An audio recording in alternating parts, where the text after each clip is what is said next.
볼턴 회고록하고 관련해서 문재인 청와대가 들썩이고 있다. 그것을 알고 있죠. 이와 관련해서 정의용 국가안보실장이 내놓고 항의를 하고 이것이 불만이다. 그런 이야기를 했고 그것이 언론에 보도가 됐고 그뿐 아니라 세계 외신들도 이것을 다 다루고 심지어 미국 대통령 트럼프 대통령까지 여기에 대해서 언급을 하는 그런 상황이 됐습니다. 결국 트럼프 대통령의 말을 통해서 그 트윗을 통해서 이런 것이죠. 바로 하루 전에 트럼프 대통령 트윗은 한국뉴스를 리트윗했습니다. 그러니까 문재인 청와대가 주장하는 그 모든 것들 그거 볼튼 당신이 잘못한 거다. 기밀을 누설한 거다. 이렇게 이야기를 한 것이죠. 일단 그 트윗은 한국권에 국한해서 보는 것이 우리로서는 가장 안전하다. 이렇게 생각을 합니다. 그런데 이렇게 되고 나서 또 그 다음 단계로 일이 진전이 됐습니다. 다음날 이렇게 새로운 뉴스가 나오고 있는 것이죠.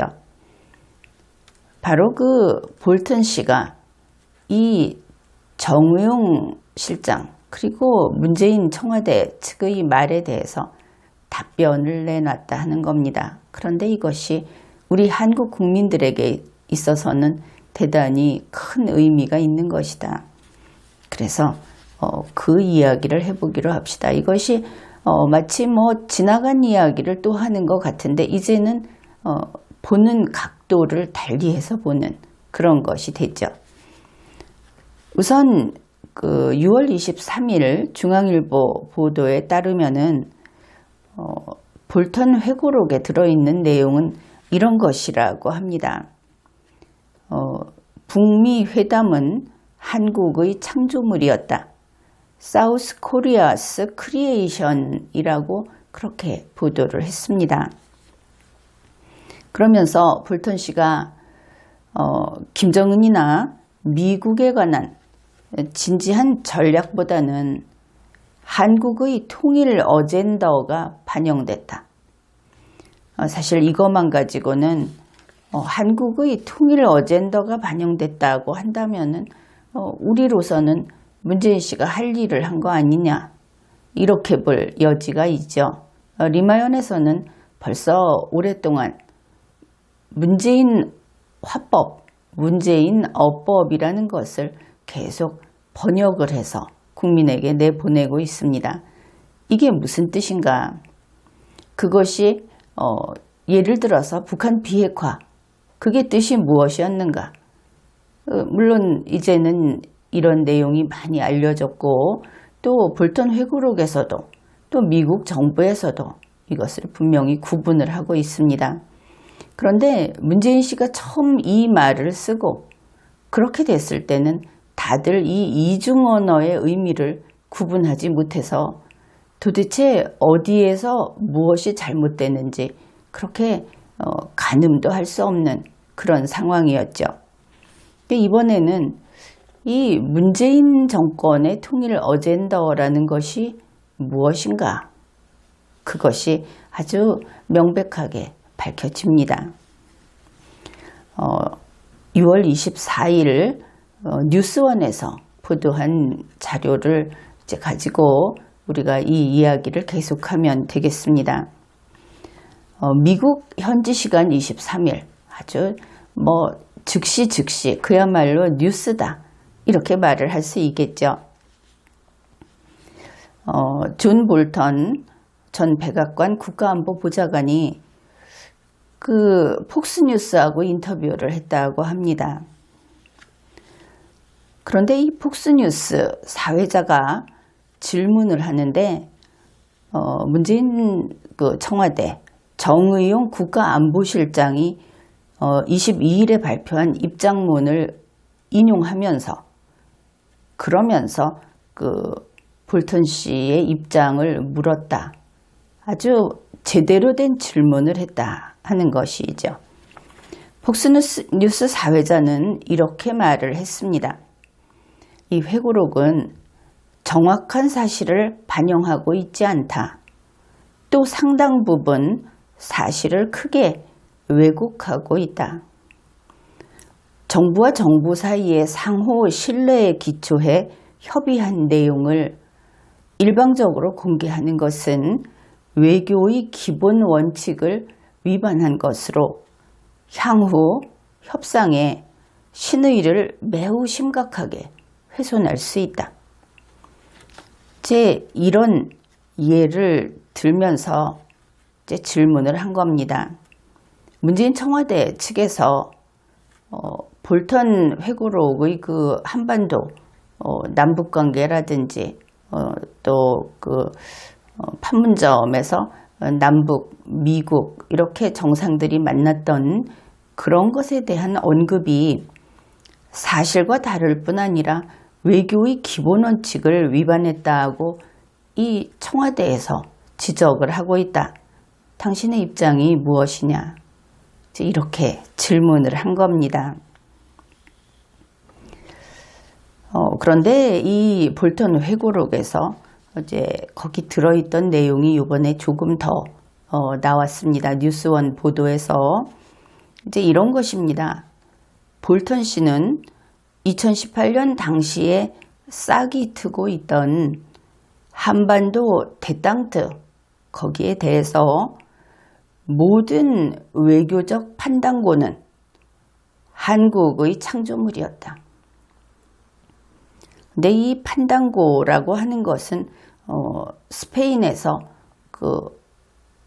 사랑을 얻기 위해서 부르는 그런 노래라고 합니다.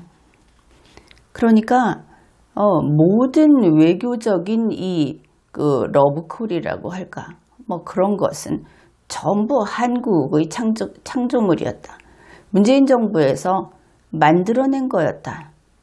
창조라는 것이 그렇죠. 외교에서 무슨 창조가 있겠습니까? 외교관계에서 창조가 들어가면 그것은 만들어낸 자들이 모든 책임을 져야 한다. 그것은 불문율이 되겠죠. 그러면서 김정은이나 우리 미국의 진지한 전략이라기보다는 여기서 보면은 미국과 북한이 자기들을 양 당사자로 인식하고 있음을 알 수 있습니다. 그것보다는 한국의 통일 아젠다와 더욱 관계가 있었다. 또 다시 확인이 되는데 문재인 씨의 이 통일 아젠다 그것을 그와 관계가 있다고 하면서 김정은이도 싫어하고 미국도 싫어한다. 그것을 알 수 있죠. 그러면 이상하다. 이 한반도 통일이라고 하는 것이 남과 북이 해야 하는데 김정은이가 그것을 싫어한다. 단지 남쪽에서 만들어냈다. 그러면 통일은 애초에 안 되는 통일을 추구하고 있었던 것인가? 이렇게 볼 수 있는 것이죠. 볼턴 씨는 또 이렇게도 이야기를 했습니다. 싱가포르 정상회담을 앞두고 초미의 관심사였던 종전선언에 대해서는 당초 북한의 아이디어라고 생각을 했었는데 나중에 보니까 이 통일 아젠다와 관련이 있는 문재인 대통령의 것으로 그렇게 의심을 하게 됐다. 이렇게 이야기를 한 겁니다. 그러면 이 싱가포르 회담 그것이 통일 아젠다, 문재인 씨의 통일 아젠다. 그 다음에 종전선언이라고 하는 뒤이어서 여러 가지 추구했던 것들 중에 하나이죠. 그것도 문재인 씨의 통일 아젠다. 그와 관련이 있는 것이구나. 이것을 알 수 있죠. 통일 아젠다가 무엇인가? 그러니까 일단 그것은 이어서 다루기로 하고 이제 이런 내용에 대해서 볼턴 씨가 밝혔습니다. 자기의 입장을. 한국이나 미국의 유권자가 그것에 따라서 행동할 수 있는 시점에, 그러니까 유권자가 의사결정을 해야 하는 그럴 때에 이런 일들에 대해서 진실을 써내지 않는다면 결국 그것은 국민에게 해를 끼치고 있는 것이라고 생각한다. 그러니까 볼턴 씨는 유권자가 바른 판단을 하는 그런 정보를, 그리고 반드시 그 판단의 토대로 삼아야 할 정보를 내놓은 것이다. 그렇게 이야기를 한 것이죠. 그러면은 이게 어떻게 되는 것인가? 이러고 보면은 볼턴 씨의 주장은 그것이 문재인 씨와 문재인 청와대에게 아주 난처하고 힘든 일이 될지라도 그것은 정의로운 일이 아닌가, 이런 생각을 하게 되죠. 유권자가 사실을 알아야 한다. 그리고 그 사실을 토대로 각자 자유롭게 판단을 했을 때 그것이 진짜 민주주의라고 할 것이다. 그렇게 보이죠. 이 볼턴 씨가 자기네 나라 그 트럼프 대통령을 보고 비판하는 것이 무엇입니까? 저 사람은 자기 개인의 이익, 사익을 국가의 이익보다 우선시하는 인간이다. 이렇게 비판을 했죠. 물론 트럼프 대통령은 항상 전 세계의 누구보다도 미국의 이익을 위해서 일한다고 말을 했습니다. 물론 그렇게 보이는 면들이 아주 많았죠. 다만 이 공무를 수행하는 공무원이 사익을 위해서 일을 했다고 비판을 받는 것은 단 한 건으로도 족합니다.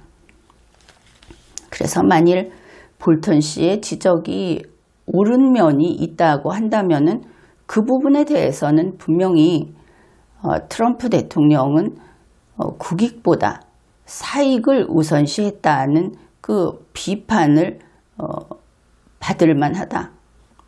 물론 이제 결론을 내는 것은 아닙니다. 볼턴 씨의 정의는 바로 여기에 있다. 그렇게 볼 수 있는 것이죠. 그렇다면 이번에 문재인 청와대에 대해서 볼턴 씨가 그 답변을 하지 않았습니까? 이것은 동일하게 문재인 씨는 국익보다 사익을 우선시하는 인간이다. 그래서 한국 국민은 이 정확한 사실을 제대로 알아야 한다. 이런 답을 한 것을 알 수 있습니다. 그러고 보면은 이 통일 어젠다라고 하는 것이, 그러니 그 미북 정상회담, 말로는 이제 북한 비핵화를 위한 이런 회담, 그리고 종전선언, 그 모든 것들, 이것이 결국은 문재인 씨의 사익을 향하고 있다. 그러면 그게 무엇일까? 우리는 이미 그것을 알고 있습니다. 문재인 씨는 이제는 자기가 내리막길이라는 이야기를 공식 석상에서 하곤 하죠. 그런데 그가 끊임없이 추구했던 것이 바로 노벨 평화상 수상, 그것입니다. 그래서 문재인 씨의 사익은 노벨 평화상이다. 이제 이렇게 한번 희미하게 테두리를 한번 정해놓고 살펴보기로 합시다. 그동안 문재인 씨가 무엇을 해왔는가 하는 것이죠. 우리가 여러 번 이야기를 했습니다. 문재인 씨는 항상 이번에는 A 정책을 하겠다. 이것으로 대한민국을 바꾸고 세계까지 바꾸겠다. 이렇게 이야기를 했죠. 그리고 얼마 안 가서 그 정책 자체가 토대가 없고 그 이론이 부실하고 실천 가능성이 없다 하는 것이 막 밖으로 나오면은 그냥 모르는 척하고 갑자기 비정책을 하겠다 하고 선포를 합니다. 지금까지 이런 선포를 무수히 했죠. 할 때마다 그래도 대통령의 의자에 앉아있는 자가 하겠다고 하니까 그것도 자그만치 세계를 도모하는 그런 일을 하겠다고 하니까 그래도 한번 믿어보자 하고 기업가들, 정치인들, 관계된 자들이 가서 몰려듭니다. 그러면 새로 어떤 조직을 만들고 법을 만들고 기구를 만들고 세금을 거기에 책정하고 예산을 책정하고 이렇게 하는 것이죠. 그러면 잠시 활기를 띱니다. 이 활기를 띠는 것을 보면서 국민들은 나라가 잘 돌아가고 있다고 착각을 할 수도 있는 것이죠. 그래서 경제정책을 한번 그렇게 했다가 또 바꿔서 했다가 그 다음에는 그 정책 담당자를 비난하면서 쫓아내고 의료정책을 했다가 또 외교관계라든지 다른 것을 또 그렇게 했다가 그래서 계속 다른 정책을 내놓고 하는데 이제 국민들이 먼저 했던 A 정책, B 정책은 어떻게 됐느냐고 묻지를 않는 겁니다. 이제 이것은 우리 국민들이 반성을 해야 하는 것이죠. 아마도 하도 많은 일이 있어서 우리 국민들이 지쳐서 그것을 따지지도 못하고 아예 국회까지 같이 들썩이면서 대통령이 한번 한다고 하면은 같이 우르르 몰려다니고 있으니까 따질 사람이 없는 것이겠죠. 언론도 한 반은 똑같은 짓을 하고 있고 어디 이런 거 하겠다 하고 외국 한 바퀴씩 돌면 거기 쫓아가는 게 즐거워서 그거 줄 서느라고 따지지도 못하고 그런데 지금 생각을 해봅시다. 문재인 씨가 가장 먼저 했던 정책부터 하다가 버린 정책이 얼마나 많았던가. 시작만 하고 중간도 없습니다. 정말 기공식하고 첫 삽 뜨고 다음날 출근도 안 하는 식의 정책을 해왔다. 그런데 사람들은 문재인 씨가 많이 했다. 문재인 씨는 세계 대통령이다. 어느 나라에 누가 문재인 씨를 존경한다고 한다. 이러고 있죠. 자, 이것을 한마디로 하면은 결국은 결과보다 과정이 중요한 인간이다. 그런데 그 과정이 처음 시작하는 맨 처음의 그 시작만 중요한 인간이다. 과정이 없습니다. 시작만 하는 것이죠. 그러면 온 나라를 돌아다니면서 혹은 세계를 돌아다니면서 문재인표 어떤 사업을 시작만 합니다. 그 다음은 없는 것이죠. 죽든 살든 돈이 거기에서 그냥 흘러나가든 지금 생각해보면 정말 그렇다 싶죠. 그런데 원래 목표를 달성하지 않으면 결과를 이루어내지 않으면 무의미하다 하는 것이 우리 정상적인 인간들의 그 사고방식입니다. 인식인 것이죠. 그렇다면 문재인 씨는 시작만 하고 다녀서 거두는 게 없으면은 허탈하고 그리고 실패의 연속이냐 이렇게 생각을 할 겁니다. 그런데 그렇지 않다. 뭐냐 하면 문재인 씨는 항상 김정은이를 바라보고 있는 겁니다. 아마 젊어서도 북측을 바라보고 있었겠죠. 그쪽은 종신제입니다. 왕조국가라고 한다면 그렇겠죠. 그런데 우리 대한민국은 5년짜리입니다. 뭐 탄핵당하지 않으면, 그리고 문재인 씨는 보궐이었으니까 더 짧았지만 지금 뭐 5년짜리라고 우기고 있죠. 어떻든 이 5년짜리 임기제 대통령이라고 하는 것은 많은 부분 면책이 됩니다. 그래서 문재인 씨 항상 이런 얘기 하죠. 이번에 이거 하는 것은 20년 후에 이룰 것이다. 30년 후에 열매를 딸 수 있을 것이다. 아니, 그 나무는 그 사이에 말라 죽는데 30년 후를 이야기합니다. 그러면서 첫 삽을 뜬 자기가 30년 후에 열매를 이루어낸 공을 세웠다. 이렇게 써놓고 이렇게 광고하고 다니는 것이죠. 그러면 어떻습니까? 많이 일을 저지르면, 많이 시작을 하면 공도 커지겠죠. 아주 대단한 사람이 되는 겁니다. 그래서 이런 것을 충분히 해놓으면 자기는 노벨 평화상 탈 자격이 있다 하는 것이죠. 결과를 내고 싶었는데 그냥 5년짜리여서 내가 좀 더 했으면 낼 텐데 이만큼 한 사람이 있느냐. 그러면은 이제 일반적으로 말해서 결과보다 과정이 중요한 사람. 그런데 문재인 씨는 과정은 첫 삽을 뜨는 것으로 끝나는 사람. 그 이유가 국익보다는 사익을 중요시 했고, 그 사익은 바로 이러한 이 한반도라는 특수환경 속에서 그와 같은 일을 함으로써 노벨 평화상을 탈 수 있을 것이다.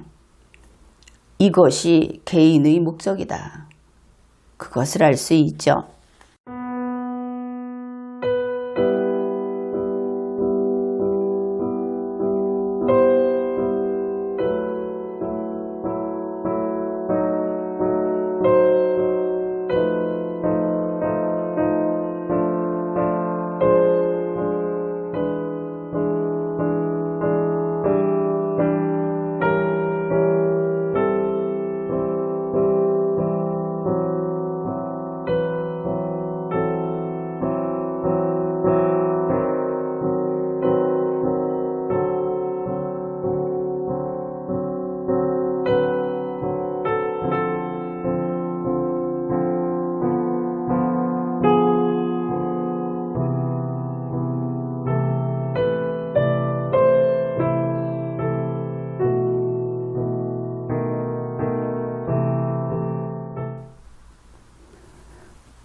그렇다면 이러한 문재인 씨는 아무것도 거두는 것이 없는가? 바로 이 대한민국의 국민, 대한민국, 이러한 우리들의 이익과는 관계가 없는 노벨상, 그것이 그에게는 결실이다. 이렇게 보면 그럴만하다. 그렇게 보입니다. 이렇게 본다면은 볼턴 씨가 이야기하던 그 통일 어젠다, 또 종전선언, 그 모든 것이 왜 비판받아 마땅한가? 왜 그것이 문재인 씨의 사익인가? 볼턴 씨가 그 비판하는 기준은 동일하니까 트럼프 대통령도 사익을 국익보다 우선시한다고 했기 때문에 동일하게 봤을 때 그렇구나 하고 이해를 할 수 있는 것이죠. 이런 면에서 문재인 씨는 사실 미국을 속이고 한국 국민을 속이고 또 북측의 김정은이도 속이고 더불어민주당 그리고 친문 세력 모두를 속이고 있는 것이다. 우리는 지금 그것을 확인하게 되는 겁니다. 그런데 늘 속이고 늘 쇼를 하는 사람은 자기의 그러한 행위가 언제 선을 넘었는지를 전혀 모른다. 그런 특징이 있습니다. 아주 자기화돼 버리는 것이죠. 창피한 줄을 모르는 겁니다. 그래서 이런 쇼를 하는 사람, 소기의 목적이 있을 때 그것을 위해서 창피한 줄을 모르고 거리에서 별짓을 다 하는 그런 사람들을 우리 주위에서 볼 수 있죠. 거리에서 영상을 찍는 그냥 땅에 떨어진 것을 주워 먹기도 하고, 보통 성인이 나이 든 사람이 할 것 같지 않은 그런 행위를 하는 그 유튜버 철구라는 사람처럼 그렇게 문재인 씨는 창피한 줄도 모르고 노르웨이, 스웨덴 가서 대놓고 노벨 평화상 달라 이렇게 했습니다. 보통 그래도 정치인이라고 한다면, 또 사회 명사라고 한다면은 창피해서 이런 짓 못하죠. 그런데 그는 그냥 달라고 하는 것도 아니고 그 이야기를 할 때 또 삼류짓을 하지 않았습니까? 당치도 않은 곳에 가서 아부 떨고 또 노벨상 자기가 받아야 하겠다, 이제 그렇게 했는데, 리마연에서 꼭 1년 전입니다. 2019년 6월 16일 문재인의 노벨 평화상 로비 대놓고 면박당했다 하고, 이건 노르웨이에서 있었던 일이고, 이때 그 노르웨이 총리가 답변한 내용까지 너무나 생생합니다. 그뿐 아니라 6월 17일 그때는 스웨덴에 가서 구걸을 하죠. 노벨 평화상 주세요 하면서. 그래서 이 내용은 이번에 다시 확인을 해보기로 합시다. 마치 어제 일처럼, 그리고 지금 벌어지고 있는 이 일들하고 어쩌면 그렇게 아기가 맞는지 확인을 할 수 있을 겁니다. 그건 그렇고, 지금 이번 일과 관련해서 사실 볼턴 회고록이라는 게 나와서 그거 미국 문제 아니냐 그랬는데 어떻습니까? 전 세계인들 앞에서, 세계 정치계에서 망신을 당하는 것은 문재인 씨고 문재인 정권이다. 정의용, 서훈, 그 당시에 또 이 북한 쪽에 드나들면서 이런저런 일을 했던 사람들 줄줄이 있겠죠. 그러면은 이것을 한번 상황을 바꿔서 이야기를 해봅시다. 이게 일회성의 일이 아니기 때문에 그렇습니다. 매번 무슨 일이 터지면 미국과 중국이 싸운다 싶으면은 그 다음에 문재인 씨가 얻어 터집니다. 미국과 그 북측이 뭔가 삐걱거린다 그러면 또 문재인 씨가 어딘가를 얻어맞고 그러는 것이죠. 그래서 이제 북한 이야기를 했는데, 미국과 북한이 치고받고 있을 때 이런 장면을 생각하면 됩니다. 그 권투 경기를 링 위에서 하죠. 미국하고 북한 선수가 서로 이제 주고받고 때리고 있습니다. 그러면은 둘 중에 누군가가 맞아서 코피가 터지든지 눈옆이 찢어지든지 해야 될 거 아닙니까? 그런데 그게 아니고 링 밖에 보면은 스텝이 있습니다. 문재인 씨인 것이죠. 근데 문재인 씨는 미국 스텝도 아니고 북측의 스텝도 아니고 단지 그 링 관리하는 거기에 어떤 스텝으로 거기에 있는 것이죠. 그런데 선수 둘이서 치고받으면 항상 문재인 씨가 코피를 흘리든지 앞니가 빠지든지 이렇게 된다 하는 것입니다. 그러니까 이번에 이 일이 벌어지는 도중에 북측이 또 조금 폭주를 하고, 그러면서 미국이 전략자산 전개를 하게 됐죠. 그러면은 그 돈, 그거 문재인 씨가 내야 하겠죠.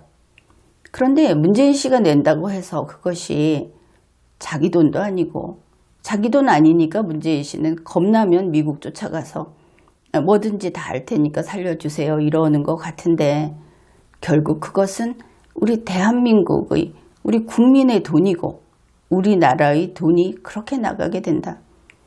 문재인 씨가 노벨 평화상을 탐내서 그가 욕심을 부려서 우리 국부가 세계로 다 흘러나가고, 문재인 씨가 삼류여서 강대국 사이에서 특히 중국과 미국이라든지 혹은 호전적인 김정은 집단과 미국이라든지 그런 데 끼어들어서 또 자기가 잘난 줄 알고 그렇게 하다가 또 우리 국부가 흘러나가고 안보가 또 위험해지고 이렇게 되는 것이죠.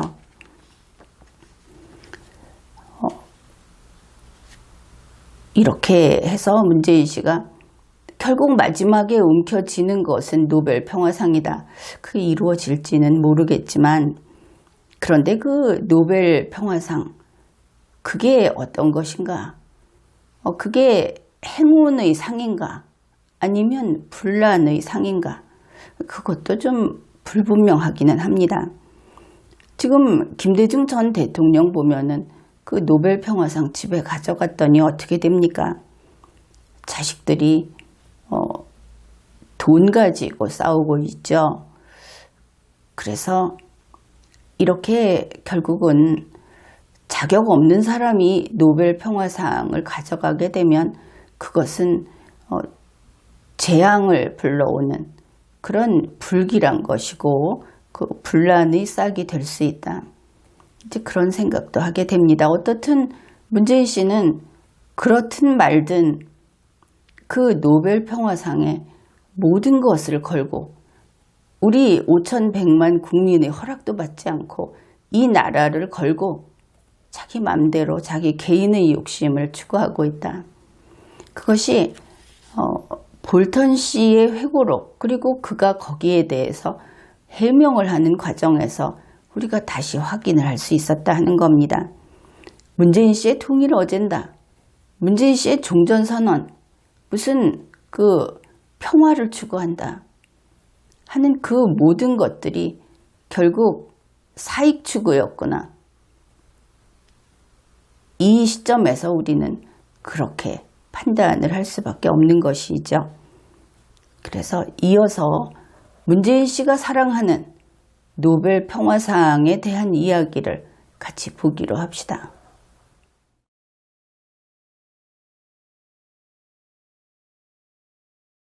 청와대 대통령 문재인 씨하고 노르웨이 총리 솔베르그 씨, 이 두 사람이 6월 13일에 회담을 했습니다. 그 회담이 끝나고 나서 그 자리에서 한국 기자 한 명이 질문을 했는데 호칭을 다음과 같이 그 호칭을 불렀습니다. 문재인 씨를 향해서는 우리 대통령님, 그리고 노르웨이 총리에게는 노르웨이 총리, 이렇게 질문을 했습니다. 괜찮습니까?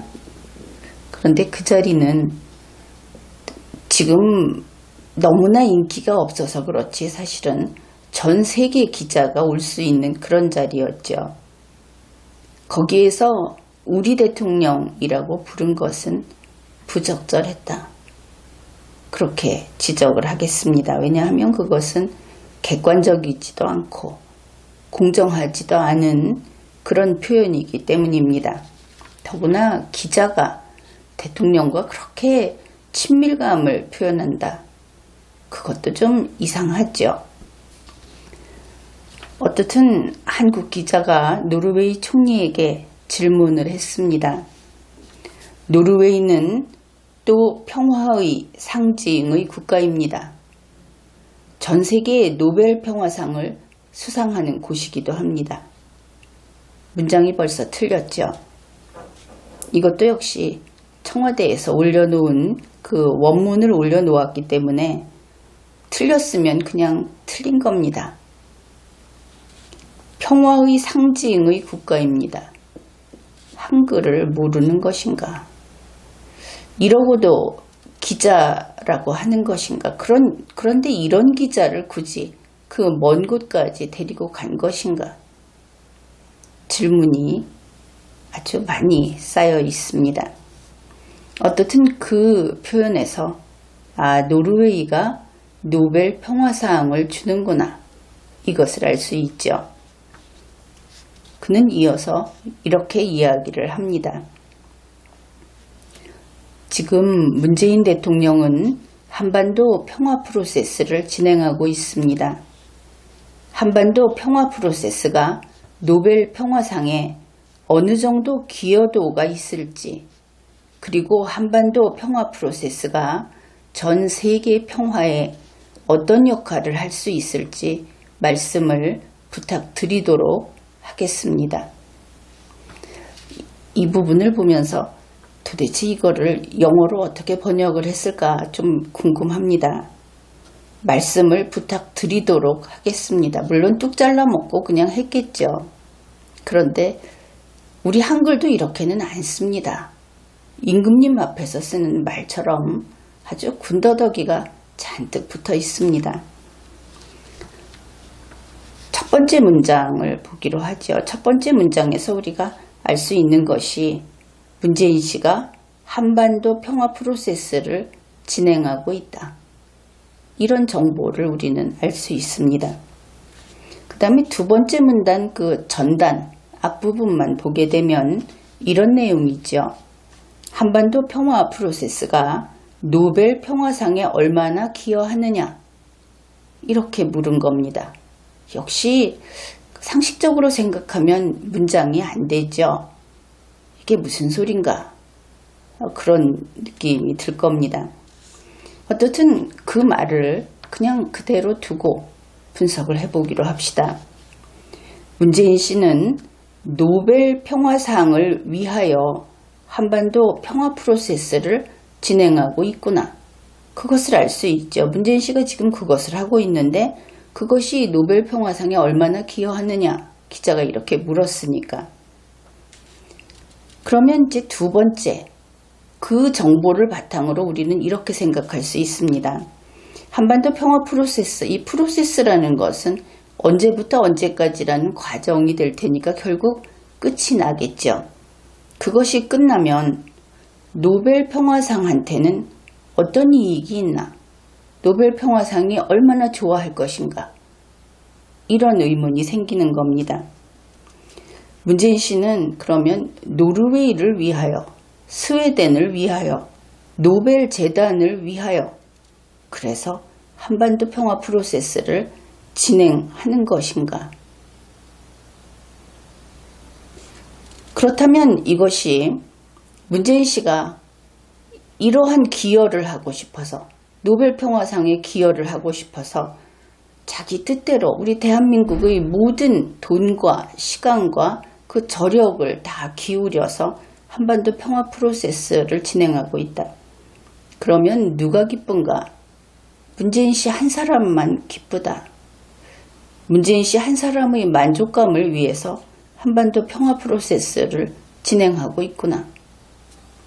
일단 여기까지 생각을 해볼 수 있는 겁니다. 그 다음에 두 번째 문장의 그 후단입니다. 그 부분에서 기자는 한반도 평화 프로세스가 세계 평화에 어떤 역할을 할 수 있을까 하고 노르웨이 총리에게 물었습니다. 이런 바보 같은 질문이 어디 있는가? 한반도 평화 프로세스를 노르웨이 총리가 진행하고 있는가? 바로 앞에서 문재인 씨가 그것을 하고 있다고 했는데, 그러면 직접 진행하고 있는 문재인 씨한테 물어봐야지 왜 엉뚱한 사람에게 묻는 것인가? 이 질문은 도대체 뭐 하자고 이렇게 작성을 해서 질문을 했던 것일까? 그 다음에 한 가지 더 이야기하자면, 앞에 이런저런 이야기를 하고 결국 세계 평화는 꼴찌로 마지막에 물어보는구나. 세계 평화는 참 관심이 없구나. 이런 것을 알 수 있습니다. 어떻든 우리가 본 이 문장은 한글 문장으로서 일단 성립이 안 되는 그런 것이고, 그런 면에서 아주 청와대스러운 글이다, 이렇게 평가를 할 수 있습니다. 그런데 여러분이 그것을 우리가 앞에서 질문을 하고 이렇게 해봤던 것들이 왠지 그것은 아닌 것 같은데, 이런 막연한 그런 불편한 기분이 들었을 겁니다. 왜냐하면 그 문장은 제대로 풀이된 것이 아니기 때문에 그렇습니다. 이 질문을 이해하기 쉽게 다시 정리를 해보기로 하죠. 그것은 이렇게 됩니다. 노르웨이는 노벨 평화상을 수여하는 국가입니다. 문재인 씨가 한반도 평화 프로세스를 진행하고 있습니다. 그러면 이 한반도 평화 프로세스라는 것을 그 명목으로 문재인 씨에게 노벨 평화상을 줄 수 있습니까? 좀 주십시오. 이런 내용이었다 하는 겁니다. 이렇게 문맥을 바로 잡아서 우리가 이해할 수 있게 풀이를 해놓고 나면 어떻습니까? 이것은 명백한 로비가 되겠죠. 로비를 하게 되면 욕을 먹을 것이고, 또 비난을 받을 것이고, 책임 추궁을 당할 것이다. 그래서 말을 비비 꼬아놓은 것이다, 이것을 알 수 있습니다. 그렇게 꼬아놓고 나니까 어땠습니까? 결국 말 같지 않은 말, 글 같지 않은 글이 되고 말았던 것이죠. 노벨상 중에서 평화상은 노르웨이가 준다. 그런데 그 노르웨이 총리에게 직접 문재인 씨에게 노벨 평화상 줄 수 있느냐고 한 그런 결과가 되고 말았죠. 노르웨이 총리에게, 그것도 모두가 다 보는 자리에서 공개적으로 로비하는 짓을 해버린 것이다.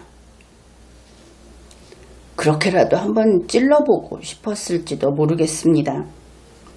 그런데 이번에 국빈 방문을 하는 여러 나라를 보면 과연 정상은 정상다운 능력들이 있다, 그런 느낌을 받았습니다. 에르나 솔베르그 노르웨이 총리는 이러한 아주 대놓고 사람을 찔러보는 이런 질문에 대해서 아주 현명하게 답변을 했습니다. 그는 우선 한반도 평화 프로세스라는 그 내용을 파악하고 있다, 그것을 알 수 있는 것이 대뜸 비핵화를 이야기합니다. 그러니까 한반도 평화 프로세스의 목표를 비핵화라고 하는 세 글자로 압축해버린 것을 알 수 있죠. 그러면서 바로 본론으로 들어가서 이 비핵화에 대한 자신의 의견을 풀어놓습니다. 비핵화는 너무나 중요한 사안이다. 그것도 전 세계적으로 굉장히 중요하다. 그는 그렇게 이야기를 합니다. 만약 북한이 핵무기를 완전히 개발하고 탄도미사일 기술을 완전히 획득하면 지역의 균형은 완전히 깨질 것이다. 다시 말해서 한반도를 비롯해서 일본까지 이 동북아의 그 평화는 없다. 전쟁만 남게 된다 하는 것이 되죠. 그 다음에 그뿐 아니라 전 세계적인 균형도 깨질 것이다. 결국 세계대전의 위험은 김정은이가 만들고 있다. 문재인 당신이 만들고 있다. 사실은 이런 경고다 하는 것을 알 수 있습니다. 그리고 이것은 상식이 있는 그런 지도자라고 한다면은 그냥 정답이 유일하게 나와 있는 하나밖에 없는 정답이라고 하겠죠. 그 다음에 그는 이렇게 이야기를 합니다. 비핵화를 위해서 북한을 사찰해야 한다. 그러지 않으면 북한의 핵무기 개발로 인해서 평화체계 자체가 완전히 와해될 것이다. 무시무시한 이야기입니다. 평화체계 자체가 완전히 와해되고 전 세계의 이 균형이 깨어지고 바로 북한은 악인 것이지요.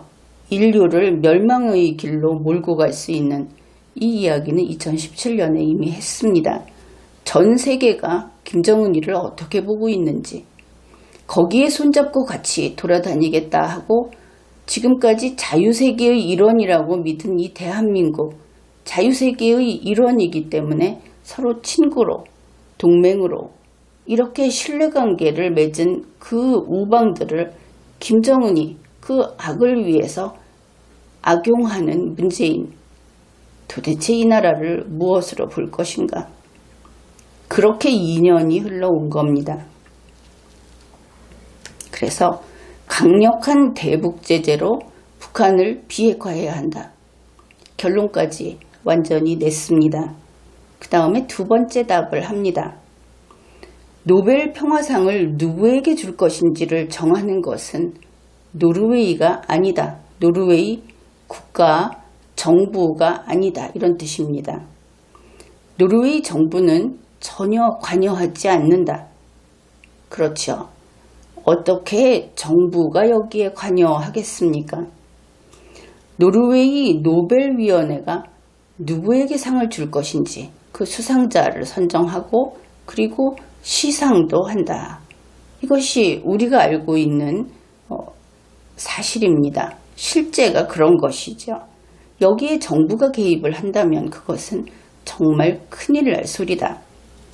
그러니 문재인 씨와 같이 간 우리 대통령이라고 하는 그 기자는 결국 무식해서 노르웨이 정부에다 대고 로비를 한 셈이다. 이 질문을 문재인 씨 측에서 줬다면 아무리 그렇게 원하고 그렇더라도 이런 짓은 하지 말았어야지. 그렇게 보이는 대목입니다. 아무튼 면전에서 노르웨이 총리는 말 같지 않은 소리 하지 마라. 이런 말을 점잖게 한 것이다. 그것을 알 수 있죠. 그런데 문재인 씨가 노벨 평화상을 받으려고 그렇게 공을 들여봤자 안 됩니다. 문재인은 안 된다 하는 뜻이죠. 예를 들어서 설명을 해보겠습니다. 이제 노벨상 시상식장이 있습니다. 그 앞에 아주 멋진 승용차가 들어옵니다. 그리고 시상식장 그 밖에 현관밖 계단 앞에 이 차가 멈췄습니다. 그리고 차 뒷문이 열리고 귀빈이 내립니다. 그런데 이때 앞쪽에 문이 열리고 운전자도 따라 내린다. 그러면 어떻게 되겠습니까? 내려봤자 다시 운전석에 올라서 운전대를 잡고 그 차를 빼라. 이렇게 주문을 받겠죠. 그 시상식장에 들어가는 사람은 귀빈인 겁니다. 운전자가 아닌 것이죠. 그래서 상을 받는다면 트럼프 미국 대통령이 시상식장에 들어가서 상을 받을 겁니다. 운전자인 문재인 씨는 차 빼야지 어떻게 상을 받으러 가겠습니까? 그러니 안 되죠. 그 다음에 문재인 씨는 역시 노벨 평화상을 받을 수 없습니다. 왜냐하면 노벨 평화상이라고 하는 것은 무엇인가를 했고 그리고 나서 평화가 증진되었다. 이렇게 인정받았을 때 주는 겁니다. 받을 수 있는 겁니다. 그때 그 상을 받는 대상이 되는 것이죠. 그런데 무엇인가를 했고 라는 말이 무엇입니까? 과거 시제이죠. 이미 그 무엇인가가 완성되고 종료됐다. 그런 다음에 평가를 하는 겁니다. 이제 이해를 하겠습니까? 무엇인가를 하고 있을 때, 진행 중일 때는 심사하지 않습니다. 상을 주지 않는 것이죠. 문재인 씨는 이 말이 무슨 뜻인지 누구보다도 잘 이해를 할 겁니다. 왜냐하면 문재인 씨 속마음은 이렇죠. 내 임기 동안 내가 쫓겨나지 않으면 내가 할 수 있는 그 임기 동안 무엇인가 계속하고 있다는 것을 보여주면 된다. 그것이 바로 문재인 씨의 목표가 아닌가. 바로 그래서 문재인 씨는 노벨 평화상을 못 받는 겁니다. 불길한 숙명인 것이지요. 문재인 씨가 최근에 결국 쭉 누적이 되기는 했지만 최근에 하고 다니는 것을 보면서 과거 그를 지지했던 세력들은 두 글자로 표현을 합니다. 추태. 그래서 등을 돌리죠. 현재 그를 반대하는 세력들은 요즘에 그 영화 탓도 있는지 국가 해충이다. 그 영화 제목을 해충 대신에 넣으면 됩니다. 이렇게 분노하고 있습니다. 그리고 이러한 반응을 지켜보면서 이런 생각을 합니다. 아, 그렇구나. 이것이 민심이구나.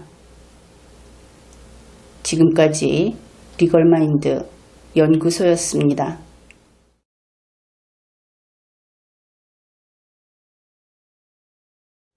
우리 사람들은 자기가 원하는 것이 있으면 그 원하는 것을 받기 위해서 자기 자신을 뒤로 물러나게 합니다. 머리도 숙이고 그렇게 하는 것이죠. 특히 어린아이를 보면 좀 고집이 센 그런 아이라고 하더라도 크리스마스가 다가오면 좀 착해지고 또 설명절이 되게 되면 정말 보는 어른마다 배꼽 인사도 잘하고 이렇게 하죠. 그때가 지나면 다시 제 버릇이 나오기는 합니다. 이번에 문재인 씨가 노벨상의 본지인인 스웨덴에 가서 그 의회에서 연설을 했는데 울면 안 돼 하는 소리를 듣고 항상 생글거리는 크리스마스를 앞둔 악동처럼 그런 모습을 보였다. 그런 느낌을 받았습니다. 그 내용을 같이 살펴보기로 하죠. 문재인 씨가 이렇게 이야기를 했습니다. 존경하는 국왕님, 내외 귀빈 여러분, 이런 식으로 사람을 부른 다음에 이것이 그 의회 연설의 아주 첫 부분입니다. 이것은 상당히 중요한 내용입니다. 노벨 평화상 수상자 알바 미르달 여사는 바로 이 자리에서 전 세계 군축을 위해 노력하겠다고 처음으로 선언을 했습니다. 한국의 김대중 대통령도 노벨 평화상 수상 직후 바로 이 자리에서 한반도 평화 비전을 재차 천명했습니다. 그로부터 19년이 흘렀는데 한반도 평화에 얼마나 진전이 있었는지 되돌아보게 됩니다. 이 내용이 어떻습니까? 한반도 평화가 덕분에 아주 진전이 됐다 하는 이야기로는 결코 들리지 않죠. 정리하면 이렇습니다. 알바 미르달이라는 사람이 노벨 평화상을 받고 그리고 처음으로 선언을 했다.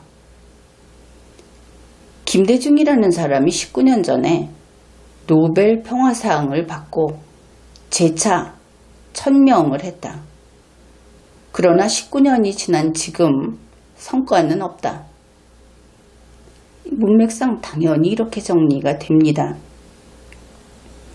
왜 이렇게 이야기를 했을까? 일단 나는 다음과 같이 풀이를 했습니다. 문재인 씨는 참으로 공격적인 노벨 평화상 지원자다. 자기보다 먼저 노벨 평화상을 받고 이 의회에서, 스웨덴 의회에서 연설을 했던 두 사람의 그 머리통을 가차없이 걷어차버렸다. 그리고 나서 들어가서 내가 왔다, 나 문재인이가 왔다 하고 그렇게 선포를 한 것이다. 물론 거머쥐고 싶은 것이 있으면 대담하게 이렇게 나아가야 하기는 할 겁니다. 어떻든 김대중 씨는 바로 이날 문재인 씨한테 문재인 씨 발길에 걷어차여서 만일 그의 백골이 그 자리에 있었다고 한다면 거리로 날아가서 산산조각이 났을 것이다. 이제 스웨덴 의회는 나 문재인만 바라봐 달라. 분명한 메시지를 주고 있는 것이죠. 폐기는 좋습니다. 그런데 문재인 씨는 역시 또 해도 안 된다 이런 생각이 드는 것이, 노벨 평화상은 앞으로 가능성이 있는 꿈나무에게 주는 것이 아닙니다. 과거의 실적에 대한 평가인 것이죠. 문재인 씨는 이것을 거꾸로 알고 있는 것 같습니다. 나에게 주면 나는 19년 전에 김대중 씨처럼 그렇지 않고 결과를 내겠다. 이런 이야기, 출발이 틀렸다는 것이죠. 이 의회 연설은 참으로 문재인 씨가 얼마나 스웨덴에게 잘 보이고 싶어 하는지가 처음부터 끝까지 아주 고르게 그런 것이 들어 있습니다. 그 다음에는 스웨덴을 찬양했는데 그것도 거짓말로 찬양했다. 이걸 확실히 거짓말이라고 이야기를 하겠습니다. 그 부분을 소개하죠. 문재인 씨는 이렇게 이야기를 했습니다. 스웨덴은 한국인에게 오랫동안 이상적인 나라였다. 한국의 시인 신동엽은 스웨덴을 묘사하는 시를 썼다. 시의 일부를 읽어보겠다. 그러면서 신동엽 시인의 시를, 여러분도 그 뉴스 봤죠? 글자 수를 줄여서 몇 글자로 해서 소개를 했다. 말도 안 되는 소리입니다. 시라고 하는 것이 어차피 시인이 시구를 압축을 해서 써놓은 것이 시가 아닙니까? 그것을 문재인 씨가 다시 추려서 소개를 하면 남의 시 갖고 2차 저작물 만든 것인가? 그것은 아예 시도 아니고 신동엽의 시도 아니죠. 뭐 상관은 없습니다. 이 신동엽이라는 사람은 좌파 시인이더군요. 찾아보니까. 근데 문재인 씨 항상 이렇게 시인이 됐든 노래하는 사람이 됐든 무조건 좌파만 들고 나오는데 참 편협한 게 세월이 가도 바뀌지 않는다. 머리가 반쪽이어서 그런가. 좀 딱한 생각이 듭니다. 어떻든 그가 시를 소개했는데 시를 누더기로 만들고 말았습니다. 우선 시작은 이렇습니다. 스칸디나비아라든가 뭐라고 하는 고장에서는, 그러면 스칸디나비아, 이 스웨덴이 포함되는 세 나라 어디일까 이렇게 생각을 할 수 있죠. 스웨덴에 접근은 했네. 그런데 그 뒤에 이런 말이 나옵니다. 아름다운 석양 대통령이라고 하는 직업을 가진 아저씨가 꽃리본단 딸아이의 손을 이끌고 백화점 거리에 칫솔 사러 나오신단다. 우선 대통령에 걸려야 됩니다. 이 스웨덴은 앞에도 보았듯이 국왕님이 계시죠. 그리고 이 내정을 담당하는 것은 수상 혹은 총리, 우리는 이렇게 번역을 하는데 그러한 직함을 가진 공무원이 담당합니다. 대통령이 없는 것이죠. 어떻든 문재인 씨는 이것이 스웨덴 이야기다. 스웨덴은 이제 없는 대통령도 만들어야 할 판이 되었습니다. 그 다음에 이제 문장을 바꾼 부분입니다. 총리는 기차역 대합실 매표구 앞을 떼약볕 흡수며 줄지어 서 있을 때 그냥 총리라고 썼죠. 이 시는 국무총리입니다. 국무총리는 왜 총리로 바꿨을까? 바로 한국이 떠오르기 때문에 바꾼 것이죠. 그 다음에 기차역 대합실, 이 부분은 기가 막힙니다. 시에서는 이것이 서울역 3등 대합실, 무슨 스웨덴에 서울역 3등 대합실이 있다는 말입니까? 이렇게까지 고쳐서 속여서 그렇게 남을 칭송을 하더라. 그 다음 구절은 이렇습니다. 그걸 본 역장은 기쁘겠소라는 인사를 했는데 이 원시는 그걸 본 서울역장은 이렇습니다. 서울역에서 서울역장이 인사를 했더라. 그런데 거기가 스웨덴이라고 문재인 씨가 우기고 있는 것이죠. 그 다음에 아예 다 빼버린 문장이 있습니다. 남해에서 북강까지 넘실대는 물결. 남해건 북강이건 이것이 뭐 통칭이라고 할 수도 있겠죠. 그 다음에 또 있습니다. 동해에서 서해까지. 동해, 서해, 남해, 북강.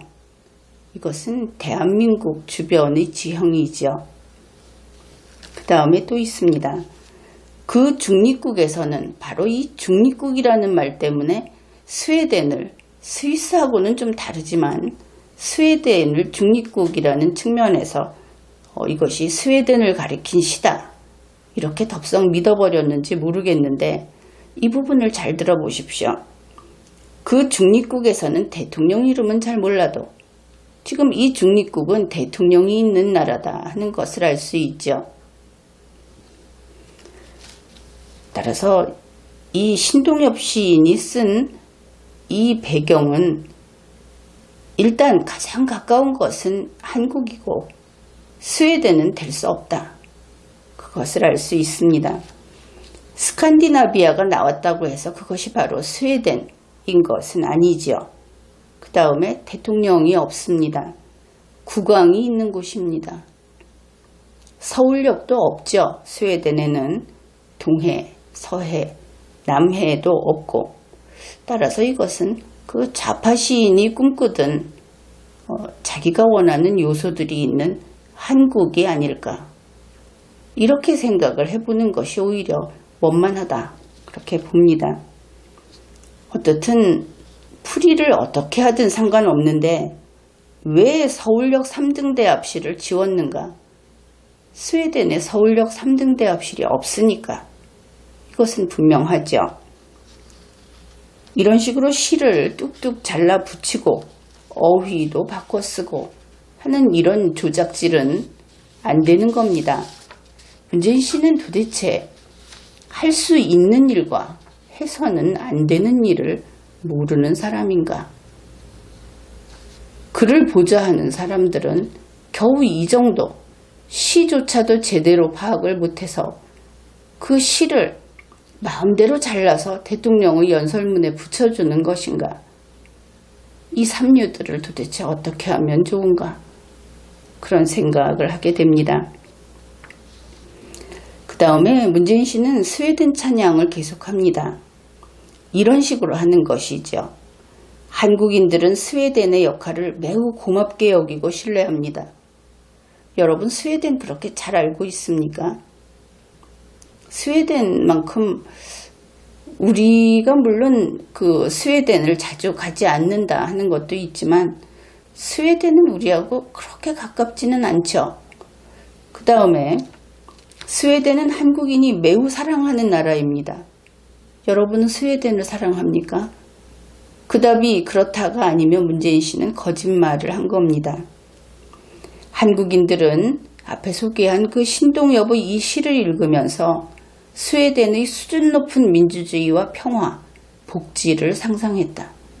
이 시는 1968년에 발표된 시입니다. 그때 한국인들이 그랬을까? 나는 그것을 믿기 어렵습니다. 여러분은 어떻습니까? 스웨덴의 역사는 대한민국 국민에게 많은 영감을 주고 있습니다.